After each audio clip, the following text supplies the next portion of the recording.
Ah, vous êtes là? Bonjour. Aujourd'hui, je me rends vers une toute petite rue. Une petite rue où il y a eu un grand conflit. Un grand conflit qui est beaucoup trop actuel encore aujourd'hui.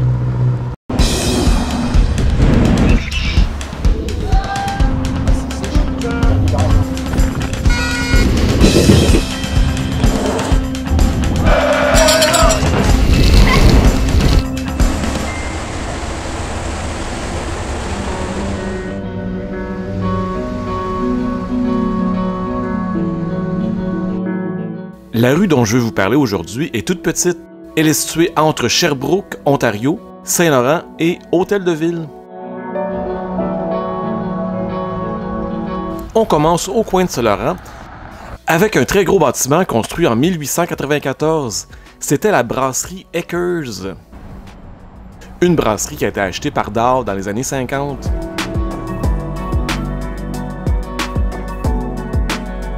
En 1990, on a complètement rénové le bâtiment et ça a été le musée Juste pour rire. Bon, le musée Juste pour rire n'a pas duré très longtemps. Maintenant, le bâtiment sert toujours à l'organisation Juste pour rire et pour le cirque Les 7 doigts de la main. On pénètre maintenant sur la fameuse rue Saint-Norbert et on s'arrête à une petite librairie qui s'appelle Las Américas. On peut y trouver plein de livres en espagnol. C'est l'endroit parfait pour se perfectionner dans ce langage. La librairie était ouverte en 1972. Je continue comme ça mon petit bonhomme de chemin vers l'est et j'arrive en vue de très vieux bâtiments. Ces bâtiments appartenaient au monastère Bon Pasteur. Le monastère, construit en 1846 par les Sœurs de Bon Pasteur, incluait un noviciat et une pension pour les familles pauvres et pour les orphelines. Aujourd'hui, dans le bâtiment, il y a des appartements privés, une résidence pour personnes âgées et des bureaux. Il y a eu un incendie, malheureusement, dans le bâtiment en mai 2023. Mais comme vous pouvez voir, la restauration va bon train. Je suis pas mal sûr qu'on va pouvoir restaurer ce monument historique comme il était avant. Donc, les bâtiments du monastère qui ont été construits sur Saint-Norbert datent d'à peu près 1903.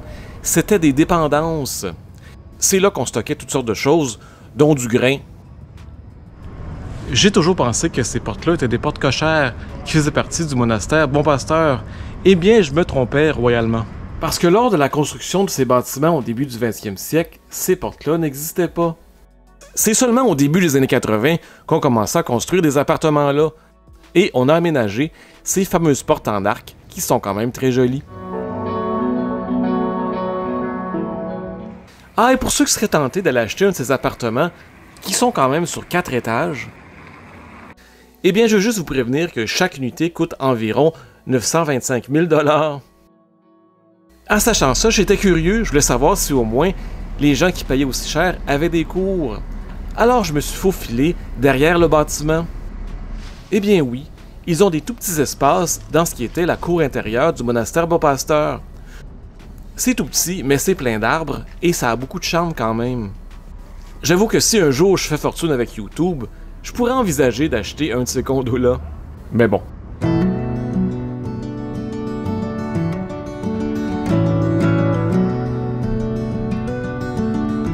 De l'autre bord de la rue Saint-Norbert, on a d'autres condos dont la construction est beaucoup plus récente. L'histoire de la construction de ces condos est intéressante, mais somme toute très triste.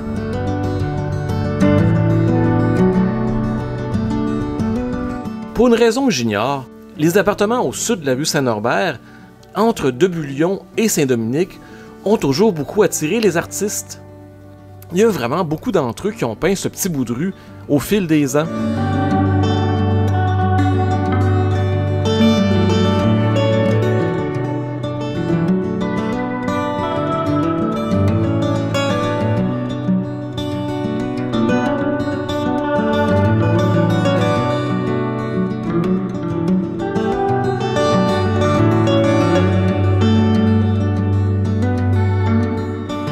Les maisons étaient habitées par des gens avec des revenus plutôt modestes et beaucoup d'artistes. Et disons que leur entretien devenait un petit peu douteux. Alors, qui cherchait ces genres de maisons-là pour les détruire dans les années 70? Eh bien oui, ce cher Jean Drapeau. Le prétexte que Jean Drapeau avait donné pour détruire ces maisons, c'est qu'il voulait construire une cour de voirie pour stationner des gros camions de la ville. La ville voulait vraiment détruire toutes ces maisons au sud de Saint-Norbert et avant ça, évidemment, expulser tous les gens qui y habitaient. Mais la population s'est rébellée. Ça a créé vraiment une grande colère. Non seulement avec les gens qui y habitaient ces appartements, mais aussi avec la population ordinaire de Montréal en général. Ben oui, les gens en avaient plein leur casse, comme on dit en bon français. Dans ce cas-ci, c'était peut-être juste 49 appartements qu'on détruisait, mais cette destruction sauvage était la dernière d'une très longue liste de destructions dans les années 60-70. Des destructions qui ont mis des milliers de familles à la rue.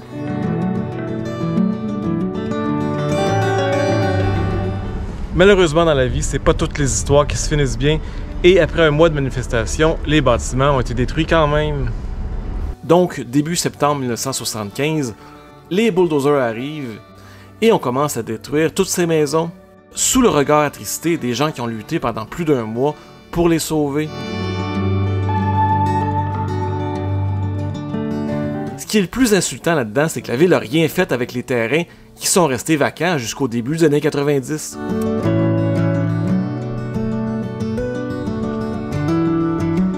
Et je suis pas mal sûr que les propriétaires des condos actuels ont aucune idée de l'histoire de la rue Saint-Norbert.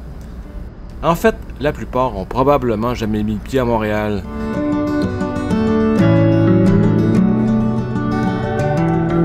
Mais détrompez-vous, il n'y a pas que des condos sur la rue Saint-Norbert, il y a aussi des appartements locatifs. Ils appartiennent à la compagnie Capreit, la même compagnie qui possède les appartements du village olympique.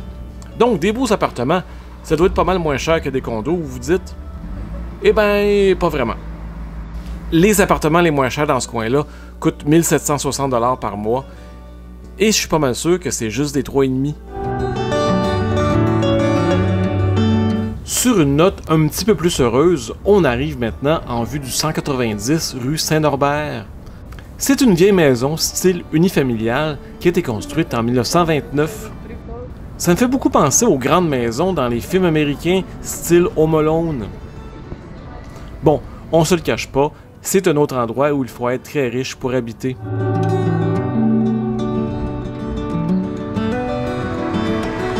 Bon, c'est ici que s'arrête la rue Saint-Norbert.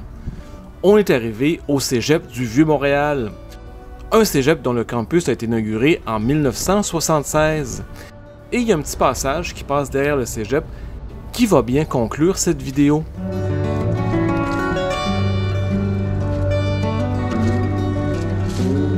Dans le petit passage, on arrive à l'espace Guy Rocher, un illustre sociologue québécois.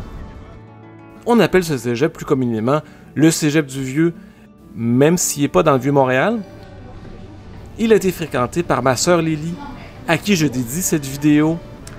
Elle qui lutte à tous les jours pour l'accès du logement à l'ensemble des Montréalais. Peut-être que je ferai une vidéo sur le cégep du Vieux-Montréal un jour. En fait, si j'ai 10 000 vues sur cette vidéo, je commence la production.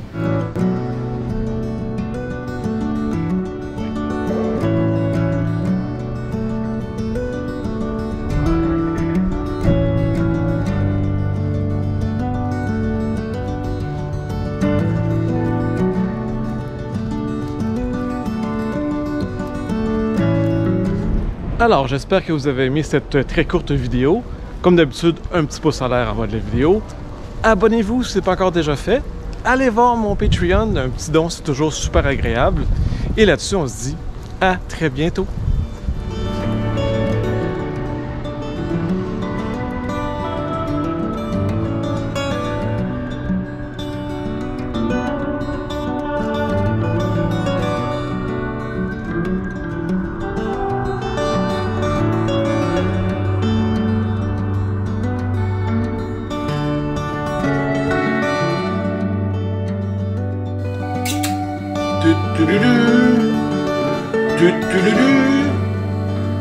Tu